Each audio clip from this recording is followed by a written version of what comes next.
মাসুদ কামাল, রাজনীতির অন্তরালে বেশ কিছুদিন ধরেই শোনা যাচ্ছে নতুন ধরনের সমীকরণের হিসেব নিকেশ চলছে। সেখানে আমরা এও শুনতে পাচ্ছি যে সামনের দিনের সরকারে বড় পরিবর্তন আসতে যাচ্ছে, রাষ্ট্রপতির অপসারণের গুঞ্জনও শোনা যাচ্ছে। সবকিছু মিলিয়ে আসলে কোন পথে বাংলাদেশ? এই যে আমরা দেখলাম প্রধান উপদেষ্টা রাজনৈতিক দলগুলোর সাথে বৈঠক করেছে, রাজনৈতিক উত্তাপে কিছুটা প্রশমন হবে কি? এই বৈঠকে রাজনৈতিক উত্তাপ প্রশমন হবে কিনা আমি জানি না, কারণ রাজনৈতিক উত্তাপটা কি এই মুহূর্তে রাজনৈতিক যে উত্তাপ যদি আমরা বলি, সেই উত্তাপটা হলো জাতীয় পার্টিকে নিষিদ্ধ করা। এই মুহূর্তে উত্তাপ যেটা, এবং আমি মনে করি এটা এই মুহূর্তের সবচেয়ে বড় রাজনীতি। কারণ জাতীয় পার্টিকে নিষিদ্ধ করতে চায় জামাত, চায় এনসিপি, চায় গণ অধিকার পরিষদ, চায়, এরা খুব প্রকাশ্যেই চায় এবং এরা আলটিমেটাম দিচ্ছে। এবং এরা চাইলেই বাংলাদেশে অনেক কিছু হয়। আগে যা কিছু হয়েছে এদের চাওয়ার কারণে হয়েছে। কাজে এটা চাওয়ার জন্য আগামী দিনগুলোতে আমার ধারণা বেশ জোরে সোরে মাঠে নামবে। ডক্টর ইউনূস তো এই অজুহাতে কিছু একটা করেও দিতে পারেন। এই মুহূর্তে রাজনৈতিক উত্তাপ যদি বলি, এটা উত্তাপ, আর বাকি কোনো উত্তাপ নাই। কিন্তু জাতীয় পার্টিকে ঘিরে যে আওয়ামী লীগের পুনর্বাসনের প্রক্রিয়া শুরু হয়েছে, এমন ধরনের গুঞ্জন রাজনৈতিক অঙ্গনে ভেসে বেড়াচ্ছে, এর সত্যতা আছে কি? পুনর্বাসন জিনিসটা কি রে ভাই? জাতীয় পার্টিকে কেন্দ্র করে আওয়ামী লীগের পুনর্বাসন কিভাবে সম্ভব? কিভাবে? মানে শেখ হাসিনা কি জাতীয় পার্টিতে জয়েন করবে, নাকি ওবায়দুল কাদের জয়েন করবে? কিভাবে হবে পুনর্বাসন? বোঝান আমার আপনি।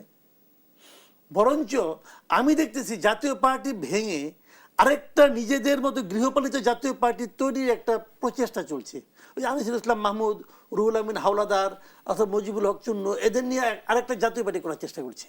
এই লোকগুলো তো সবসময় ক্ষমতার সুবিধাভোগী। এদের নিয়ে দেখবে এরা কিন্তু কোনো প্রবলেম না, এদের নিয়ে করলে কোনো সমস্যা নাই। মূল কথাটা হলো যে আমার জন্য কে কে হুমকি। এখানে জামাত এনসিপি যদি আমি ধরি, এদের জন্য জাতীয় পার্টি হুমকি। কিভাবে হুমকি? সহজ হুমকি। দেখেন, এখন যতদিন পর্যন্ত ইলেকশন আলোচনা হচ্ছিল, সবাই কিন্তু ধরে নিয়েছে যে জামাত হয় ক্ষমতায় যাবে, যার সম্ভাবনা আমার বিবেচনা 0.5%, আর না হয় সেকেন্ড হবে, তার সম্ভাবনা মোটামুটি ভালোই আছে। এটা আমার বিবেচনা ছিল আর কি। এনসিপি লাফালাফি করবে ইলেকশনে আগের দিন পর্যন্ত, যেদিন ইলেকশন শেষ হবে ওই দিন ওনাদের ফাঁপানো বেলুনটা ফুস করে ফুটে যাবে। তারপরে এনসিপিটা খুঁজে পাবেন না, ইলেকশন দিন থেকেই শেষ। এই ছিল আমার বিশ্লেষণ। এখন ওটা চেঞ্জ হচ্ছে কিভাবে?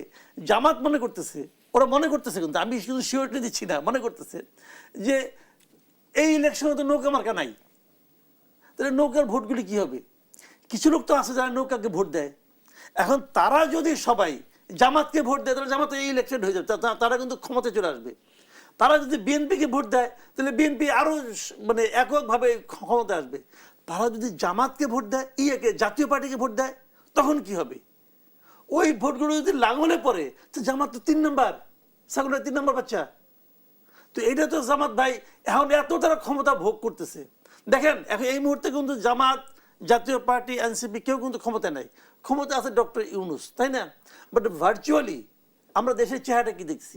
প্রশাসন এবং আইন শৃঙ্খলা রক্ষাকারী বাহিনী এবং বিভিন্ন জায়গায় এই ক্ষমতাটা কিন্তু ভোগ করতেছে এনসিপি আর জামাত। অর্থনৈতিক বিভিন্ন খাতগুলিতে এনসিপি আর জামাত এরা ক্ষমতাটা ভোগ করতেছে। আর প্রত্যন্ত অঞ্চলে চাঁদাবাজিতে মোটামুটি এককভাবে বিএনপি চ্যাম্পিয়ন হয়ে গেছে। মানে ভাগ বাটোয়ারা করে সবকিছু চলছে। এখন যদি একটা পলিটিক্যাল গভর্নমেন্ট আসে, যে গভর্নমেন্টে আসুক, যে আসবে সে সব দখল করবে। আর বাদ বাকিরা কি হবে? বাদ বাকি তো কোনো নাই, আওয়াজ নাই, পাত্তা নাই। এখন বাদ বাকি যারা আছে, যারা মনে করতেছে যে আমি তো ক্ষমতায় যাব না, তো তারা তো আতঙ্কিত অবস্থায় আছে।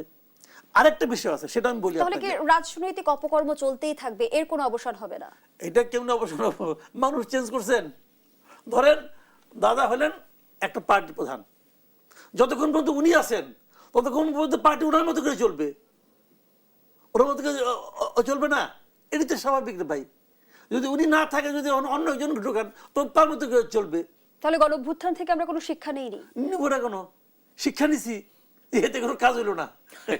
এটা তো শিক্ষা, এটা বিরাট শিক্ষা। তো বিরাট শিক্ষা না? একটা ঘটনা বলি, শোনেন।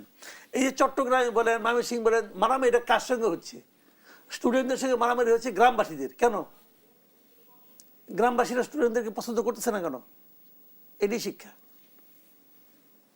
কিন্তু বেশ কিছুদিন ধরেই তো আমরা রাজনৈতিক অঙ্গনে এক ধরনের আলোচনা শুনেছি যে আগামী নির্বাচনে জাতীয় পার্টিকে বিরোধী দলের আসনে বসানোর কোনো গোপন প্রচেষ্টা আরে চালানো ভাই, গোপন হচ্ছে? প্রচেষ্টাটা কি? কোনো চুক্তি হয়েছে? কোনো চুক্তি হয়েছে? তাহলে কিসের প্রচেষ্টা? কে প্রচেষ্টা করতেছে? জাতীয় পার্টি গিয়ে যে শেখ হাসিনার সঙ্গে আলাপ করছে, চুক্তিটা কি? পাবলিক শুনেন, ভোটে পার্টি, ভোটের পক্ষ কাটা একদল ভোট আয়োজন করে, সেই ভোটে পলিটিক্যাল পার্টিগুলো ক্যান্ডিডেট দেয় এবং আরেকটা পক্ষ হলো ভোটার, তারা যে ভোট দেয়। এখন আপনি যদি ভোটারদের যে আকাঙ্ক্ষা যদি সেটাকে গুরুত্ব না দেন, তাহলে ভোটাররা তাদের মতো করে কাজ করবে।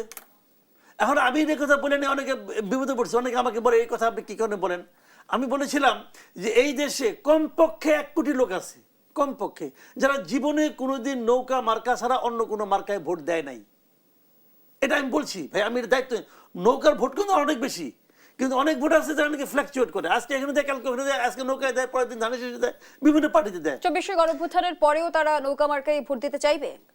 আমি তো বলতেছি রে ভাই, আবার নতুন করে প্রশ্ন করেন না, আমি এটাই কইছি। আমি এটাই বলছি যে কমপক্ষে 1 কোটি লোক আছে যারা নৌকা মার্কা ছাড়া অন্য কোনো মার্কায় ভোট দেয় নাই। আপনি বলেন যে আমি গুনে আসছি, না আমি গুনে আসি নাই, বাট আমি আমার আশেপাশের লোকজনের সঙ্গে তো আমি কিছু তো বুঝি রে ভাই। 36 বছর ধরে তো সাংবাদিকতা করি, মানুষ সেই যে চলি, বুঝি কিছু কিছু। তো এই লোকগুলির জন্য আপনি কি বিকল্প রাখছেন? যে ইলেকশনে ভোট দিতে যায়, সে যে ব্যালট পেপারটা পাবে, সেই ব্যালট পেপারে তার জন্য বিকল্পটা কি আছে? তার জন্য কোনো বিকল্প নাই। তারপরে আপনি বলতেছেন এটা নাকি ঐতিহাসিক ইলেকশন হবে। ঠিক আছে, হবে। আপনি যখন বলছেন আপনি নোবেল টোবেল পাইছেন, আপনি তার ভুল বলবেন না, মানলাম এটা ঐতিহাসিক নির্বাচন হবে। তখন যাদের কাছে বিকল্প নাই, তারা যদি মনে করে যে আমার মন্দের ভালো হিসেবে আমি এখানে দিব, অথবা তারা যদি মনে করে কাউকে শিক্ষা দেওয়ার জন্য আমি এখানে ভোট দিব, যদি মনে করে, সে মনে করাটাকে আপনি ষড়যন্ত্র বলবেন? কি বলবেন ভাই? কিন্তু মাসুদ কামাল, আমরা তো শুনতে পাচ্ছি যে ভারতের মাটিতে বসে নির্বাচন বানচালের এক ধরনের ষড়যন্ত্র চলছে, আওয়ামী লীগকে ফেরানোর এক ধরনের নীল নকশা কোথায় শুনতে পাচ্ছেন এটা? সেই সঙ্গে আমরা আবার দেখলাম জাতীয় দৈনিকের নিশ্চয়ই আপনি অবগত আছেন, এমন খবর প্রকাশিত হয়েছে। কোথায় শুনতে পাচ্ছেন? এবং কে বলছে? ধানমন্ডিতে আমরা দেখলাম আজ আওয়ামী লীগের ঝটিকা মিছিল হলো। সবকিছু মিলিয়ে রাজনীতিকে কি বার্তা দিচ্ছে? সামনের দিনের রাজনীতির মেরুকরণটাকে আরো জটিল হয়ে উঠবে? প্রশ্নটি থাকছে আপনার কাছে।